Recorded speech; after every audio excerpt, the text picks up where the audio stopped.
আজকে একটা দারুণ সুস্বাদু একটি রেসিপি নিয়ে চলে এসেছি আপনাদের সামনে।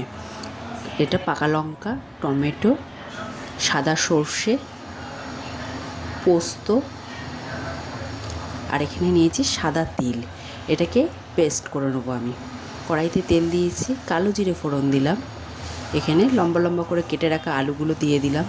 একটু নাড়াচাড়া করে এর মধ্যে আমি দিয়ে দেবো হচ্ছে নুন আর হলুদ দিয়ে আলুটাকে বেশ সুন্দর করে ভেজে নেব। ভাজা হয়ে গেছে। এদিকে বড় বড় টুকরো করে আমি চিচিঙ্গে কেটে নিয়েছি। ওই চিচিঙ্গে দিয়ে আলুটার সাথে ভালো করে একটু ভাজা ভাজা করে আর পেস্ট করে রাখা ওইটা দিয়ে দেবো। মশলাটা দিয়ে ভালো করে ওটাকে আমি কষাবো। এবার স্বাদ অনুসারে একটু চিনি দেবো।